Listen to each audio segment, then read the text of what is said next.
शुरू हुआ था हिंदुस्तान में 16 जनवरी 21 जनवरी, फरवरी और मार्च, इन 3 महीने में राजस्थान के वैक्सीन आई थी 1 करोड़ 5 लाख। आंकड़ा बता रहा हूं, 1 करोड़ 5 लाख वैक्सीन दी थी दिल्ली ने। इन्होंने लगाई कितनी? 57 लाख। कितनी लगाई? 57 लाख। बाकी पड़ी रखी।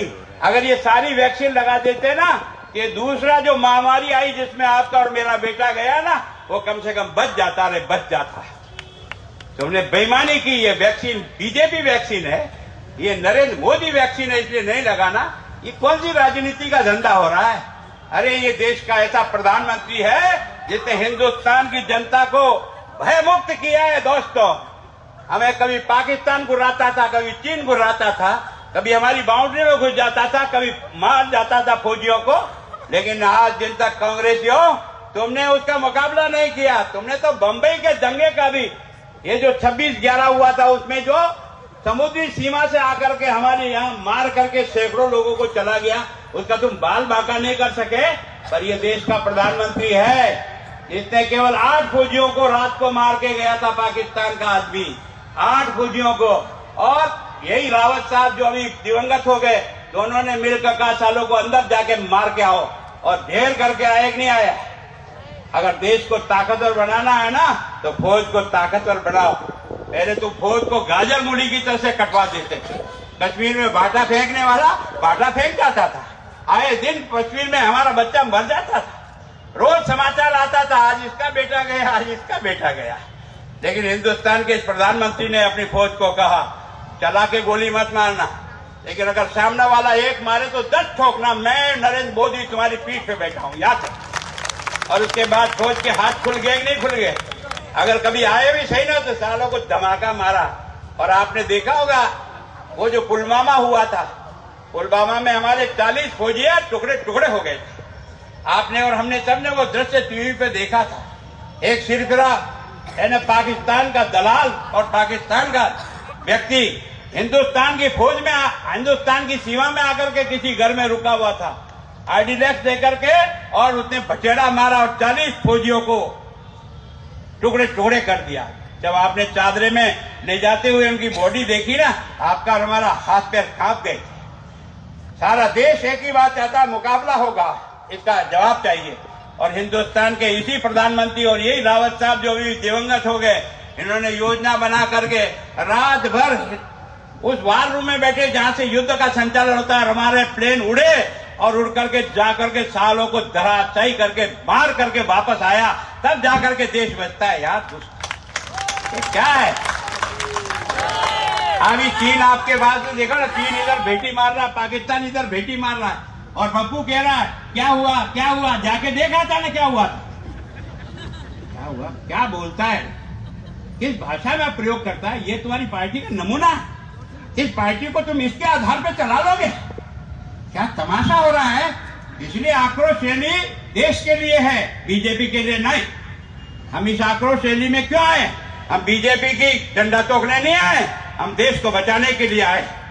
इस देश को जिस प्रकार से तुम तोहिद कर रहे हो, तुम हिंदू और मुसलमान को लड़ा करके उल्लू सीधा कर रहे हो। इतने साल तक तुमने देश को बर्बाद करके रखा। क्या राम जी आज पैदा हुए? क्या राम धर्म से बोलो यार। आप गांव में भी रहते हो तो राम का गीत गाते हो नहीं गाते? भगवान राम अयोध्या में पैदा हुआ, गाते हो? भगवान राम अयोध्या में पैदा होते, उसकी जगह बाबर ने मस्जिद बना ली। हम 550 साल तक लड़ते रहे और कांग्रेस राज करी। 65 साल तक राज किया, तो ध्यान में नहीं आ रहा कि आखिर राम हमारी आस्था का निशान है यार। लेकिन तू नहीं बना सका। लेकिन ये देश का प्रधानमंत्री नरेंद्र मोदी ने स्वयं ने नहीं फैसला किया, फैसला तो कोर्ट ने किया। फैसला किसने किया? कोर्ट ने किया। केवल ये कहा सुनो, इनके तर्क भी सुनो, इनके कागज भी देखो। और दोनों के कागज देखने के बाद 40 दिन तक लगातार सुनवाई हुई, 40 दिन तक सुप्रीम कोर्ट की, और फिर फैसला हुआ कि ये भगवान राम का जन्म स्थान है। इसको मुसलमान ने भी स्वीकार किया।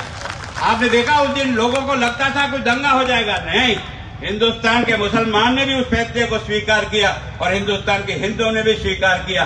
बिना खून खराबी का आज राम का मंदिर बनकर खड़ा हो गया। हो गया अभी? हो गया।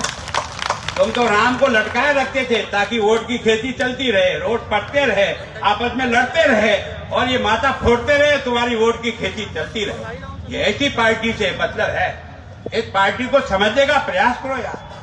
अभी आपने कल परसों देखा ना काशी विश्वनाथ में, मैं भी गया हूं काशी विश्वनाथ। ऐसी पतली गलियां के निकलना ही मुश्किल होता है दर्शन करने, लेकिन इस आदमी ने काशी विश्वनाथ को खोल करके जिस तरह का काम किया ना ऐतिहासिक। इसलिए ये पप्पू चिल्लाता है मैं हिंदू हूं, मैं हिंदू हूं। तेरे को ये सर्टिफिकेट की जरूरत क्या पड़ी रहे, ये कहने की जरूरत क्या पड़ी? तेरे काका जी को पहले कह देता ना, वो 10-20 साल पहले कह देते मैं हिंदू हूं। मैं तुझे आज चुनौती देता हूं, तू 3 पीढ़ी का बता देना हिसाब, तेरा, तेरे पिताजी का और पिताजी की मां।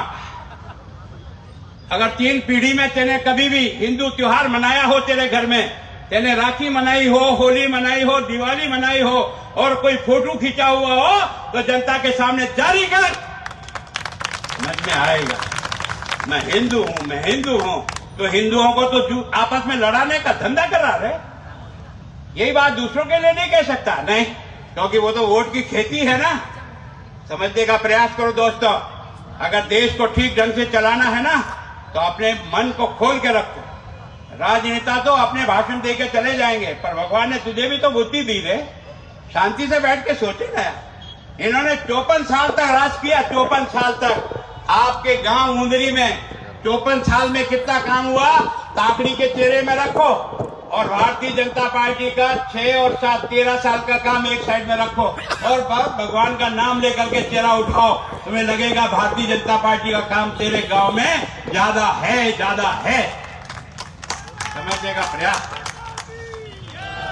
ये वास्तव में जिस प्रकार का हालात बना के खड़े किए ना, आज कांग्रेस से हमारा मुकाबला इसी बात का है। एक धंधा इन्होंने संभाल लिया है, झूठ बोलो, बार बार बोलो, जोर से बोलो। ये धंधा आपको नहीं चलने। मैं तो आपको इससे आगे कह जाता हूं, मैं तो कुछ दिन रहूंगा, चला जाऊंगा ऊपर, लेकिन मैं मुल्क के मालिक मेरी बात से सावधान हो जाए। तो जब वोट डालता है ना तो इस खोपड़े का उपयोग कर।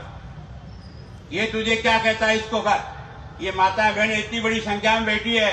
मैं जब 5-6 साल का बच्चा था, मेरी माँ हांडा लेने जाती थी, मटकी मटकी पानी ठंडा कुमार के यहाँ, तो पहले हाथ फेर के अंदर देखती थी। मैं पूछा भाई क्या कर रही है? भाई इसमें कांकरा होगा तो पानी चू जाएगा। फिर उसका मन नहीं मानता तो ऊपर यूं लेके सूरज देखती थी। उसके बाद ही मन नहीं मानता, ऊंचा करके कड़कुले देके बजा के देखती। एक 50 रुपए की मटकी के लिए 20 रुपए की मटकी के कड़कुले बजा लो रे। अरे तुम्हारे वोट की पेटी से तुम्हारा भला होगा और तुम्हारा सत्यानाश होगा। इसको डालने के पहले इस खोपड़ी पे हथौड़ा मारो।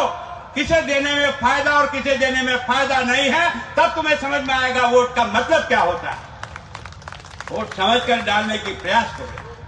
ये राजनीति का धंधा इस प्रकार का बन गया है। और पता नहीं, जो पार्टी बड़ी पार्टी थी, अब घुसते घुसते कोने में घुस गई ना, घुस गई। यही पार्टी थी, आपके पिताजी ने, मेरे पिताजी ने इसी कांग्रेस को वोट दिया। हमें भी बचपन में इसी कांग्रेस का झंडा लेकर के हम भी जुलूस निकालते थे, इसी कांग्रेस का जयवार करते थे। लेकिन धीरे धीरे इन भ्रष्टाचारियों ने सारे देश को बेच खाया। इसके कारण से भारतीय जनता पार्टी, जिसका नेता अटल बिहारी वाजपेयी है, इतने साल तक राज किया। यार दोस्तों, मैं आपको उदाहरण दे रहा हूं। हिंदुस्तान के पार्लियामेंट में वोट का डिवीजन हुआ, और वोट के डिवीजन में वोट की मशीन से 1 वोट बीजेपी को कम मिला। एक कितना? 1 वोट कम मिला। और वो नहीं किया, दोबारा वापस देखो मशीन कहीं गड़बड़ तो नहीं होगी, नहीं। 1 वोट कम मिला, अपना त्याग पत्र लिखकर राष्ट्रपति के घर चला गया कि मैं सरकार को छोड़ता हूं। ये बीजेपी है। बीजेपी का नेता लाल कृष्ण आडवाणी है, जिसके ऊपर एक आरोप लगा हर्षद का, कि हर्षद के चंदे की रसीद में एक नाम आडवाणी का भी लिखा हुआ, जिसमें 2 लाख रुपए दिए उनको। ये आरोप लगा था। आडवाणी लोकसभा में खड़े हुए और कहा कि मैं आज लोकसभा छोड़ रहा हूं, जब तक निर्दोष साबित नहीं होगा तब तक वापस सीढ़ी नहीं चढ़ूंगा। इसको कहते हैं बीजेपी। हम किसी उद्देश्य को लेकर के इस पार्टी के साथ जुड़े हैं दोस्तों। हम कुछ जनता का भला करने के लिए इस पार्टी में आए हैं। हम इतनी मेहनत कर रहे हैं। आज जैसा आपने कहा कि रवि फूल जी ने कहा, इस पेरीफेरी में सारा पैसा कमाकर यूआईटी को पेरीफेरी देता है और उसका 1 कौड़ी का पैसा नहीं लगता। ये कहाँ का न्याय है? इन पंचायतों की जमीनें बेच करके आप लाखों करोड़ों रुपया कमा रहे हो। उन पंचायतों में नाली नहीं बन सकती, उसमें सड़क नहीं बन सकती, तो क्या करें? और इसलिए गुस्सा होना स्वाभाविक है। और इस सरकार ने महिलाओं के प्रति अत्याचार में तो सीमाएं लांघ दी है। शर्म आती है, जब पढ़ते हैं तो ऐसा लगता है माथा झुक गया। अरे 5 साल की बच्ची के साथ इस देश में रेप होता है, और 5 बच्चे बाप भी का एक टॉफी दिलाओ तो बच्ची आपके साथ हो जाएगी। टॉफी दिलाने वाला आदमी ले जाता है, रेप करता है और गला दाब के मार देता है। ऐसे हत्यारों को 2-3 महीने में सजा ठोको ना यार, क्या देख रहे हो? कानून सख्त बनाओ। और दुर्भाग्य है, राजस्थान के स्कूलों में 5वीं की पढ़ने वाली बच्ची, 6ठी की पढ़ने वाली बच्ची को मार साहब रेप करते हैं। आपको और मुझे सुनकर शर्म नहीं आती? अरे राजस्थान हिंदुस्तान में बलात्कार की दृष्टि से सारे हिंदुस्तान में नंबर 1 का राज्य बन गया दोस्तों, नंबर 1 का राज्य। ए माता बहनों, अगर अपनी बहन बेटी की इज्जत बचाना चाहते हो तो इन दुष्टों से मुकाबला करो। क्या तमाशा कर रहे हैं तुम लोगों ने? है ना, थाने में रेप हो जाता है, थाने में किसी बच्ची को ले जाते हैं किसी जुर्म में और उसके साथ थाने में रेप हो जाता है। ये क्या तमाशा है? अगर इसका जवाब देने के लिए खड़े नहीं होंगे ना तो इस जुर्म बर्दाश्त करते हुए रह जाओगे। जुर्म बर्दाश्त मत करो। इस लोकतंत्र में राज नेताओं का नहीं है, राज जनता जनार्दन तेरा है। थोड़ा सा दिमाग में सोच और सोच करके मैदानी जंग में उतर जा। अच्छे अच्छे पानी पी जाएंगे 2 दिन में। ये तो अभी लड़ाई की शुरुआत है, जरूरत पड़ेगी तो इससे आगे बढ़ेंगे और इनको भगा के मानेंगे। ये जो तुम नाटकबाजी कर रहे हो ना, क्या महंगाई गिरोधी रहेगी? मैं पूछना चाहता हूँ, सबसे ज्यादा महंगा पेट्रोल कहाँ है? इस उदयपुर में है। कांग्रेस तेरा राज है ना। हमारे यहाँ पेट्रोल मिलता है 107 रुपया प्रति लीटर, इतना 107। और आपके बाजू में जो गुजरात है ना, गुजरात का हिम्मतनगर जाओगे ना तो वहां पेट्रोल मिलता है 95 रुपया लीटर। वो 95 रुपया लीटर, आपके यहाँ 107 रुपया लीटर। ये 12 रुपये का फर्क है रे भले आदमी, और कुछ नहीं करता तो बराबर तो कर दे रहे। इसके लिए आक्रोश है, पर नहीं करेगा। और इसलिए ये तो केवल नमूना है, अभी लड़ाई बहुत बाकी है और इन भ्रष्टाचारियों को अंत करके ही छोड़ेंगे। आचार्य सारे दफ्तर जो है ना, लूटखोरी का धंधा बन गया। आज की आपकी यूआईटी उदयपुर को देखे ना, शर्म आती है मुझे किस प्रकार से लूटखोरी हो रही है। और सारी सरकार गूंगी बैठी देगी। ये कलेक्टर स्वयं जहां बैठता है उसकी नाक के नीचे जिस प्रकार से पैसे का लेन देन होकर के जमीनों का काम हो रहा है, क्या इसको दिखता नहीं है? क्या दुर्भाग्य है। अगर इसका मुकाबला होगा और मुकाबला करना होगा, मैं आप सबसे प्रार्थना करता हूं, इतनी बड़ी संख्या में भी आए और आज आप महिलाओं ने हमको मात दे दी। आपने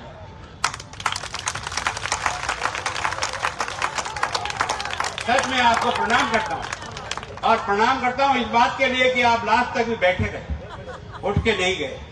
मैं अपनी मन की पीड़ा कह रहा हूं। आक्रोश मुझे इस बात का है कि मैं इस सरकार को रोज 3 साल से आमने सामना भुगतता हूं। वो उधर से बोलता है, हम इधर से बोलते हैं। वो एक का जवाब नहीं देता दादा, यू ही चला जाता है, तालियां बजाता और निकल जाता है। एक सवाल का जवाब नहीं देता है।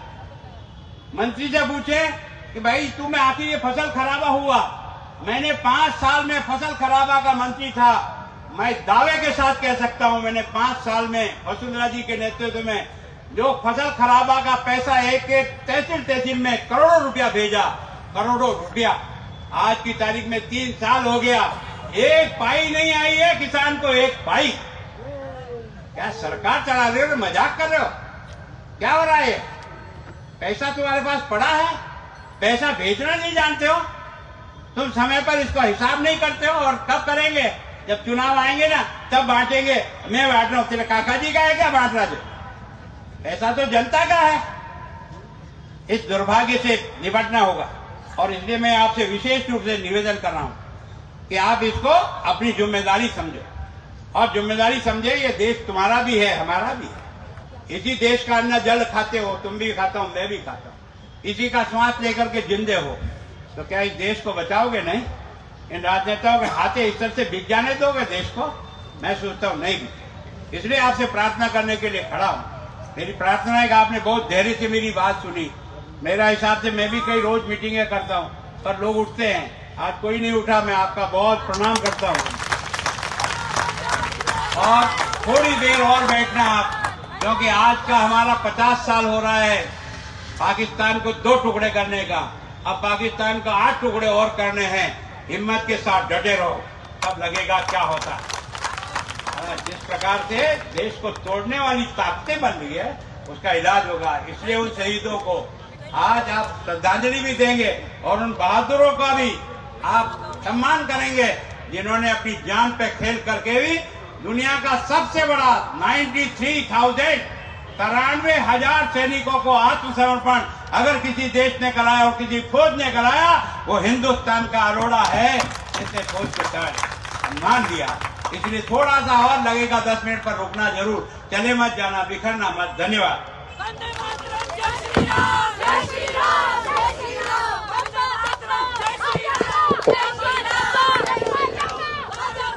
अभी आदरणीय गुलाबी